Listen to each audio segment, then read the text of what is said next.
ہر لفظ ہی کیا بات ہے، ذالک الکتاب لا ریب فیہ، ہر بات اعلیٰ. لیکن حضرت علی سے پوچھا کہ آپ کے نزدیک کون سی آیت اعلیٰ ہے، تو ذرا غور کرنا. شیر کی بات تو شیروں جیسی. مولا علی فرمانے لگے قرآن مجید میں اللہ فرماتا ہے وما اصابکم من مصیبت فبما کسبت ایدیکم، فرمایا تمہیں دنیا میں جو بھی مصیبت آتی ہے تمہارے ہاتھوں کے کرتوتوں کی وجہ سے آتی ہے. وَيَعْفُو عَنْ کثیر، بہت ساری تو میں معاف کر دیتا ہوں. تو حضرت علی کہنے لگے یہ سب سے اعلیٰ آیت ہے میری نظر میں. لوگ کہنے لگے حضور ہم تو سمجھے تھے کہ شفاعت والی آیت کو آپ اعلیٰ کہیں گے، یا جو اللہ کہتا ہے لا تقنطوا من رحمت اللہ اس کو آپ اعلیٰ کہیں گے، تو آپ اس آیت کو اعلیٰ کہہ رہے ہیں کہ تمہیں جو تکلیف آتی ہے تمہاری اپنے ہاتھ کی کمائی کے سبب سے آتی ہے، اس کو آپ اعلیٰ کہہ رہے ہیں. تو حضرت علی رضی اللہ تعالیٰ عنہ فرمانے لگے میرے بھائیو ذرا غور کر کے اس آیت کو پڑھو. رب فرماتے ہیں تم جو غلط حرکت کرتے ہو اس کی سزا دنیا میں تمہیں کسی مشکل میں ڈال دیتا ہوں اور بہت ساری ویسے ہی معاف کر دیتا ہوں. فرمایا رب کہہ رہا ہے میں تمہیں دنیا میں مشکل میں ڈال کے معاف کرتا ہوں. آپ فرمانے لگے میرا رب ایک جرم کی سزا 2 دفعہ نہیں دے گا، جسے دنیا میں سزا دے گا پھر قیامت میں بے حساب ہی معافی عطا فرمائے گا. پھر قیامت کے دن اللہ اسے دوبارہ سزا، یہ اس کے قانون رحمت کے خلاف ہے. یہ غور سے بات سن، یہ اس کے قانون رحمت کے خلاف کہ اللہ تبارک و تعالیٰ 2 دفعہ سزا دے. تو اگر اس نے دنیا میں سزا دے لی تو اس کا مطلب ہے قیامت میں دوبارہ سزا، تو یہ سب سے اعلیٰ ہے. مصطفیٰ کریم علیہ السلام نے فرمایا مومن کو کانٹا بھی چبھتا ہے نا، کانٹا بھی. 2 بزرگ بیٹھے تھے، ایک حضرت احمد رحمت اللہ علیہ اور ایک حضرت شرف الدین منیری رحمت اللہ علیہ. تو حضرت شرف الدین منیری کہنے لگے کہ دوست اصل میں وہ ہوتا ہے جو دوست کی طرف سے آنے والی تکلیف پر صبر کرے. جو اللہ کی طرف سے آنے والی تکلیف پہ صبر کرے وہ اللہ کا محبوب ہوتا ہے. تو حضرت احمد فرمانے لگے نہیں مجھے تیری بات کی سمجھ کوئی نہیں آئی. صبر کرے وہ اللہ کا دوست ہے، مصیبت پہ صبر کرے. تو کہا جناب پھر اگر نہیں سمجھ آئی تو آپ بتا دیں اللہ کا دوست کون ہے. تو آپ فرمانے لگے جو محبوب کی طرف سے آنے والی مصیبت کو اس کا تحفہ سمجھ کے قبول کرے وہ اصل دوست ہوتا ہے. اس کا تحفہ سمجھ کے قبول کرے، اپنے رب کا تحفہ سمجھے، مالک کا تحفہ سمجھے کہ اس نے مجھے تحفہ دیا ہے، مجھے کسی مشکل میں ڈالا ہے.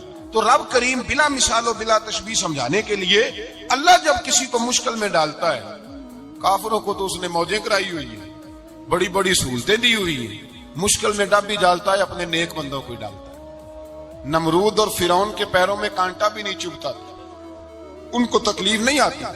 تکلیف کسے آتی تھی؟ اللہ کے نیک بندوں کو تکلیف آتی تھی. حضرت رابعہ بصریہ جب تک زندہ رہی تب تک بیمار رہی.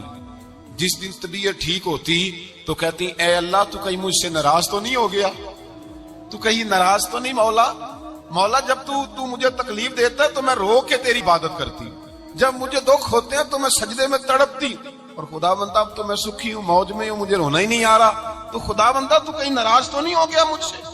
دکھ تو اچھے ہوتے ہیں، دکھ تو پیارے ہوتے ہیں، اور دکھوں کے بعد جو اللہ آسانی دیتا ہے اس آسانی کا پھر کیا ہی کہنا. اس حضرت ایوب علی نبینا علیہ الصلوۃ والسلام بیمار رہے، 60 سال اللہ نے تندرستی دی. کتنے سال بولے؟ 60 سال. ذرا غور کرنا بات پر، 60 سال علیل رہے، پھر بیمار ہو گئے. 18 سال ہو گئے بیمار ہوئے. زوجہ کہنے لگی دعا کر لیں آپ کو اللہ صحت دے دے. ہمیں اگر کوئی بندہ پوچھ لینا کہ بھائی کبھی کوئی خاص بات تو سناؤ، تو ہم جو ساری زندگی سکھ کے ساتھ سوئے ہوتے ہیں وہ بات نہیں سناتے. وہ جو ایک رات درد سے نیند نہیں آتی اس رات کا قصہ سناتے ہیں. کہتے ہیں وہ میرے الٹے دانت میں درد تھا تو میں ساری رات سو نہیں سکا. او بھائی جو ساری زندگی سویا ہے اس کا تو ذکر نہیں کر رہا، اور ایک رات جو تجھے نیند نہیں آ رہی. کسی سے پوچھا جائے، ڈاکٹر کہتے ہیں 360 ہڈیاں ہوتی ہیں وجود میں. کسی سے پوچھا جائے نا تیرا کیا حال ہے تو 359 ہڈیوں کا ذکر نہیں کرتا، جس گھٹنے میں درد ہے اس کا ذکر کرتا ہے.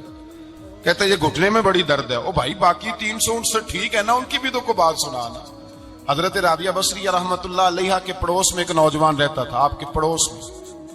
تو وہ جب جو محلے میں بچے رہتے ہیں نا گاؤں میں، ان کا پتہ ہوتا ہے. پڑوسی تھا تو 34-35 سال نوجوان کی عمر ہو گئی، کبھی بیمار نہیں ہوا. ایک دن اس کی طبیعت علیل ہوئی، سر میں درد ہوا تو اس نے پٹی باندھ لی سرخ رنگ کی. باہر نکل کے آیا، حضرت رابعہ بصریہ علیہ رحمہ نے دیکھا تو فرمانے لگے بیٹے خیر ہے؟ لگا جی اماں جی سر میں بڑی درد ہے. آپ فرمانے لگے کتنی عمر ہو گئی؟ کہنے لگا 34-35 سال. فرمانے لگے پہلے تو کبھی درد نہیں نہ ہوئی؟ کہا نہیں اماں جی آج ہی ہوئی ہے. تو آپ فرمانے لگے 34 سال اللہ نے صحت دی ہے, تو نے شکر کی ایک پٹی بھی نہیں باندھی, اور آج درد ہوئی ہے تو شکوے کی پٹی تو نے فوراً ہی باندھ لی ہے. کوئی شکر کی پٹی بھی باندھ نہیں. حضرت ایوب 18 سال بیمار رہے. زوجہ کہنے لگی دعا کر لو, تو آپ فرمانے لگے بی بی سے کہ صحت کتنی دیر رہی؟ اس نے کہا 60 سال. تو آپ فرمانے لگے ذرا بیماری کو بھی 60 سال گزر لینے دو, پھر دعا بھی کر لیں گے. یہ دعا کی, اللہ یہ لفظ کہے اللہ نے صحت دے دی, تندرستی آ گئی. ایک دن گھر میں بیٹھے بیٹھے زوجہ کہنے لگی کہ ایوب یہ بتاؤ دکھ اچھے کہ سکھ؟ آپ فرمانے لگے سارے دن ہی اللہ کے ہیں, پر دکھ بڑے اچھے تھے. مجھ سے پوچھو تو دکھ بڑے اچھے تھے. کہا کس طرح؟ حضرت ایوب فرمانے لگے جب میں بیمار تھا تو 24 گھنٹے میں ایک دفعہ میرا رب میرا حال پوچھا کرتا تھا. ایک دفعہ میرا اللہ پوچھتا تھا ایوب تیرا حال کیا ہے؟ فرماتے ہیں 12 گھنٹے تو لذت ہی رہتی تھی کہ میرے رب نے میرا حال پوچھ لیا, اور اگلے 12 گھنٹے میں انتظار کرتا تھا مالک حال دوبارہ کب پوچھے گا. فرمانے لگے اب صحت تو ہو گئی ہے, پر اب میرا رب میرا حال تو نہیں نہ پوچھتا. بھائی مشکلات جو ہوتی ہیں وہ تو تجھے سجا دیتی ہیں, سوار دیتی ہیں. تجھے یاد آتا ہے کوئی اپنا, جب تجھے درد ہوتی ہے نا, تکلیف ہوتی ہے, پھر تیرا دل کرتا ہے کوئی کندھا ملے جہاں میں سر رکھ کے رہوں. پھر اسی لیے تو کسی درویش سے کسی نے پوچھا تھا اپنا کون ہوتا ہے؟ تو کہا جو تجھے دکھ کے وقت یاد آئے وہ تیرا اپنا ہے. جو تجھے عین آزمائش کے وقت یاد آئے اور تجھے اس کا نمبر فوراً تیرے موبائل پہ چلنے لگے, وہ تیرا اپنا سجن ہے جس کو تو دکھ کے وقت یاد کرے. تو بھائی مشکلات کے بعد جو اللہ آسانی دیتا ہے. حضرت ابراہیم کو آگ میں بھی پھینکا گیا, حضرت ابراہیم علیہ السلام کو ستایا بھی گیا, نکالا بھی گیا, لیکن جب ان مشکلات سے گزرے تو میرا رب فرماتا ہے وَإِذِ ابْتَلَىٰ إِبْرَاهِيمَ رَبُّهُ بِكَلِمَاتٍ فَأَتَمَّهُنَّ قَالَ إِنِّي جَاعِلُكَ لِلنَّاسِ إِمَامًا. کہا جب ابراہیم پورے اترے تو پھر ہم نے انہیں امام بنا دیا. یا اللہ کس طرح کی امامت دی؟ فرمایا میں نے اتنی اعلیٰ شان عطا کی ہے کہ اپنے لاڈلے رسول کو جناب ابراہیم کی نسل میں پیدا فرما دیا ہے. میں نے مصطفیٰ کو ان کی نسل میں پیدا کر دیا, قیامت تک کے لیے ان کا وقار بڑھا دیا. اللہم صلی علی محمد وعلی آل محمد کما صلیت علی ابراہیم وعلی آل ابراہیم. ان کی عظمت بڑھا دی, اس لیے کہ جب وہ آزمائش سے گزر کر کے آئے پھر جو آسانی دی. میرے نبی پاک صلی اللہ علیہ وسلم نے دین ابراہیمی کی بہت ساری چیزوں کو رکھا, کہا میں ملت ابراہیمی پہ ہوں. جب کوئی مشکلات کو عبور کر کے آتا ہے, جب کوئی تکلیفیں سہ کر کے آتا ہے, اس کے لیے جو اجر ہوتا ہے, اس کے لیے جو پھر اللہ کتنی ذرا بڑی توجہ کیجیے گا. لوگ سمجھتے ہیں فلاں آدمی مشکل میں ہے تو شاید مشکل میں ہی رہے گا, فلاں آزمائش میں ہے تو شاید میرا اللہ فرماتا ہے ایک مشکل دے کے میں 2 آسانیاں بھی دوں گا. تم مشکل دیکھ رہے ہو, مشکل نہ دیکھو, وہ جو اس کو بعد میں آسانی آنے والی ہے, اور ڈبل جو میں اس پر نعمت کرنے والا ہوں اس کو دیکھو. حضرت یوسف کو بھائیوں نے کنویں میں ڈال دیا تھا, اور جب کنویں سے نکلے تو مصر کے بازاروں میں بگے, اور پھر زلیخا نے الزام لگایا تو حالات بگڑ گئے. حضرت یوسف کو جیل جانا پڑا. کتنی کٹھن زندگی تھی, لیکن میرے مالک کو کچھ اور ہی منظور تھا. کنویں میں گرنے والے, بازار میں بکنے والے, جیل میں جانے والے, الزام لینے والے جناب یوسف کو رب کریم نے اسی مصر کا بادشاہ بنا دیا. اللہ پاک نے اسی مصر کا حکمران بنا دیا.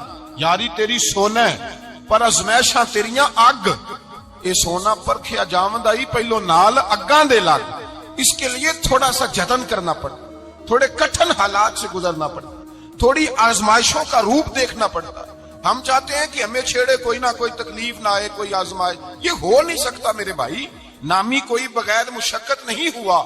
100 بار جب عقیق کٹا تب جا کر نگی ہوا. ہم چاہتے ہیں کہ ہمیں کچھ بھی دقت نہ آئے, مشکلات نہ آئے, اور مشکلات تو انسان کو سنوارتی ہیں بھائی, وہ تو نکھارتی ہیں. کبھی پوچھا کرو جا کر کے کسی گندم کے دانے سے کہ تو کہاں سے ہو کے آیا ہے, کہاں سے نکل کے آیا ہے, تو وہ بتلائے گا کہ بڑے مشکل مراحل سے گزرا ہوں, اور پھر اللہ نے مجھے طاقت دی ہے کہ میں انسان کے وجود کا حصہ بناؤں. تو بھائی کٹھن مراحل, آزمائشیں, تکلیفیں, یہ انسان کو بڑا انسان بنا دیتی.